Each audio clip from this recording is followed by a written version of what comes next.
आज हमारे बीच क्रांतिवीर अंगद नायक नहीं रहे। दादा क्या कहेंगे? देखिए, बहुत पीड़ा है, बहुत दर्द है। और दर्द अनेकों प्रकार के दर्द होते हैं, लेकिन ये जो दर्द है ये शायद बहुत बड़ा, बहुत पीड़ादायक दर्द है। इसे हम लोग बयां नहीं कर सकते हैं। अंगद बाबू का जो योगदान रहा इस भाषाई आंदोलन से लेकर खतियान बचाओ आंदोलन, संस्कृति बचाओ, जंगल बचाओ आंदोलन और माई माटी की सुरक्षा के लिए जो अंगद बाबू का योगदान है उसे कभी भुलाया नहीं जा सकता है। और हमारी पूरी संगठन, पूरा टीम का एक एक सदस्य अंगद बाबू के परिवार के साथ में है।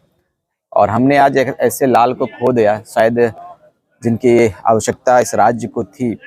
और हमने कभी भी अंगद बाबू को कभी हमने नज़रअंदाज भी नहीं किया। हमने आज आप देख लो कि हमारा गोमिया में कार्यक्रम था, टाइगर जयराम महतो से पहले उनको बुलाया गया मंच पर, उन्होंने अपनी बातों को रखा, बड़ी प्रखरता के साथ में अपने विचारों को रखते थे। हम लोग भी उनसे कभी सीखते थे, वो भी कभी हमसे सीखते थे। और वो बिल्कुल मेरा याद है कि वो जब भी मैं रांची स्टेशन उतरता था मैं उनको हमेशा फ़ोन करता था, तो वो मुझे 5 से 10 मिनट का टाइम लेने के बाद वो तुरंत मैं जहाँ रहता था वो पहुँच जाता था। आपको मालूम है कि पिछले बार जब टाइगर जयराम महतो की गिरफ्तारी हुई थी लालपुर थाना में अंतर्गत राजभवन के समीप में, तो मेरा कार्यक्रम कांटा टोली में चल रहा था। उसी समय हमने अंगद बाबू को फ़ोन किया, अंगद भाई तुरंत आए 5 मिनट में कांटा टोली में और हमारे साथ वो लालपुर थाना गए। इन तमाम यादों को मैं आप लोगों के बीच में शेयर भी नहीं कर सकता। इतना क्लोज था वो हमारे साथ में, इतनी घनिष्ठता थी उनके साथ, इतना प्रेम था लोगों का कि आज आप देख सकते हैं कि हजारों की संख्या में उनके चाहने वालों का यहाँ कतार लगा और सबों की आंखें नम है। स्वाभाविक है कि आज हमने ऐसे हीरे को खो दिया जिसकी ज़रूरत, जिसकी आवश्यकता शायद हमारे संगठन के लिए और इस राज्य के गाथा को लिखने के लिए बहुत ज़रूरी थी। आज हमने दर्द के साथ में उनको विदा दिया। आज आपके बीच में भले ही अंगद बाबू ना हो, लेकिन अंगद बाबू की यादें, अंगद बाबू का परिश्रम, अंगद बाबू के सपनों का जो झारखंड था, हम लोग उस पर काम करेंगे। और हमने कहा था कि जब तक सूरज चांद रहेगा अंगद बाबू का नाम रहेगा। और अंगद बाबू के विचारों को हम लोग सारे लोग ग्रहण करेंगे। उनका विचार था कि दादा कुछ भी हो जाए, माटी को बिकते हुए हम लोग नहीं देख सकते हैं। उनका कहना था कि दादा कुछ भी हो जाए इस राज्य को बचाना है। एक बिल्कुल मध्यम वर्ग का बेटा, कामकाज करते हुए 5 वर्ष का बेटा, परिवार, माँ बहन, सबों की जिम्मेदारियों को अपने कंधों के ऊपर ले कार्य करते हुए इस राज्य की चिंता को कितनी गंभीरता पूर्वक उन्होंने लेकर इस आंदोलन में कूदा, ये सोचने वाला विषय है। आज वो हमारे बीच में भले ही नहीं है, वो शहीद हो गए। मैं तो शहीद ही कहूँगा कि वो उन्होंने अपने संगठन के लोगों के साथ में वापसी के क्रम में वो भगवान को प्यारे हो गए, लेकिन हमारे साथ उनकी यादें हैं, उनका योगदान है और हमेशा योगदान साथ में रहेगा। और हमारा पूरा संगठन, JBKSS संगठन, हमारी पूरी टीम उसके परिवार के साथ में। छोटा सा बेटा है, उनका परिवार है। हम लोगों ने कहा है कि हम लोग जहाँ तक, चूँकि हम लोग अभी ना तो किसी पद पर हैं, ना हमारा MLA है, ना MP है, लेकिन फिर भी हम लोग प्रयासरत हैं। लगातार हम लोग जिस तरह से झारखंड की जनता के बीच में मदद को लेकर जाते हैं और उनको हक दिलाते हैं, उनको अधिकार दिलाते हैं, कहीं ना कहीं ये आप कह सकते हो कि अंगद बाबू हमारे परिवार का एक सदस्य था।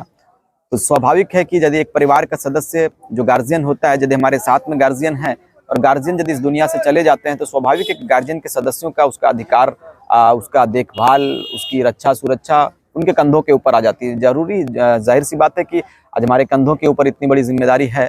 हम लोग चाहेंगे कि अंगद बाबू के परिवार के साथ हम तब तक खड़े रहें जब तक उनका 5 वर्ष का बेटा अपने पैर पर खड़ा ना हो जाए। हम लोगों ने कहा है कि उनके भरण पोषण, उनकी शिक्षा व्यवस्था, तमाम बिंदुओं पर हमारी संगठन के लोग, हमारे संगठन के कार्यकर्ता इस पर गंभीरता पूर्वक इन विषयों को लिया है और बेहतर रूप से हम लोग चाहेंगे कि उनके परिवार का, उनके बेटे का बेहतर रूप से भरण पोषण।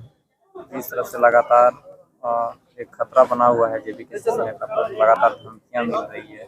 एक तरफ अब अवतार देवेंद्रनाथ महतो जी, दूसरी तरफ इतनी बड़ी घटना हो जाती है। तीसरा आप देखेंगे तो बेबी महतो भी बयान दे चुकी है कि उनका भी पीछा किया जा रहा है। क्या लग रहा है कि आप लोग लगातार बदलाव की दिशा में आगे बढ़ रहे हैं, तो जो लोग झारखंड को अहित चाहते हैं, क्या उन लोगों का साजिश कह सकते हैं? नहीं, देखो ऐसा है कि राज्य पर बैठे सिंहासन, राज्य के सिंहासन पर बैठे जो सत्ताधारी दल के जो नेता हैं, या यूँ कह सकते हैं कि कई वर्षों से जो सत्ता को अपनाए हुए हैं, जिन्होंने सत्ता के मलाई को चखने का काम किया इन 22 वर्षों में और 22 वर्ष से पूर्व में बिहार, संयुक्त बिहार के दौरान, तो आप कह सकते हो कि अभी इतने आसानी से वो आपको हावी नहीं होने देगा। कहीं ना कहीं वो सारे हथकंडों को अपनाने का प्रयास करेगा। आज देवेंद्र जी की बात हो या फिर पूजा बहन की बात हो या झारखंडी जनमानस की बात हो, यदि हमारे लोगों को धमकाया जाता है, हमारे लोगों को डराया जाता है, तो ये कहीं ना कहीं कानून व्यवस्था लाचार है, शासन प्रशासन मौन है, शासन प्रशासन की व्यवस्था लाचार है।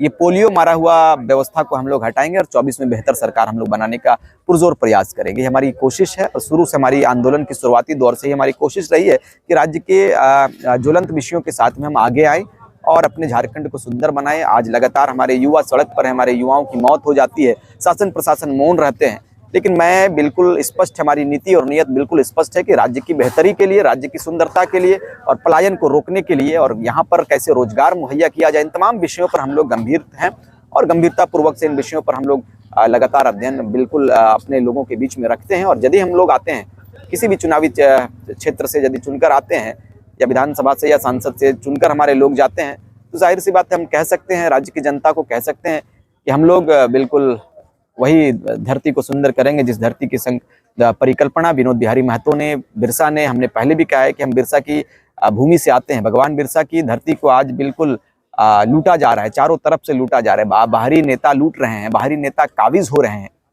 और हमारे लोगों को ठगा जाता है, हमारे लोगों को मार दिया जाता है, हमारे लोगों के साथ सौतेला व्यवहार किया जाता है। ये हमारा झारखंड का परिचय नहीं है। हमने कहा था कि राज्य के हर नौजवान को हमारा साथ देना चाहिए, राज्य के हर नौजवानों को आगे आना चाहिए और अपनी माटी की सुरक्षा के लिए आगे आकर लड़ना चाहिए। इसकी मौत की जांच होनी चाहिए। बिल्कुल, इस पर यदि सरकार मौन रहती है तो ये दुर्भाग्य का विषय है। हम लोग सीसीटीवी कैमरे की भी मांग करेंगे कि सीसी कैमरा जो सड़क पर होती है उसकी जांच हो और यदि साजिश के तहत इस तरह से कोई घटना घटी है, हम लोग जांच की मांग करेंगे।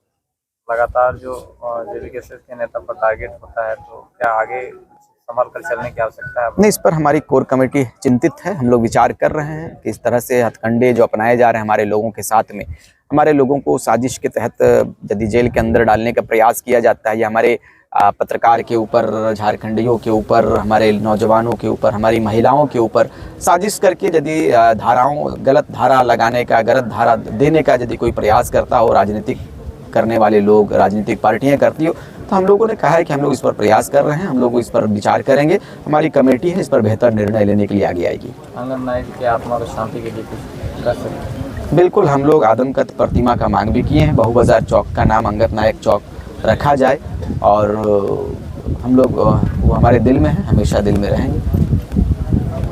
चलिए।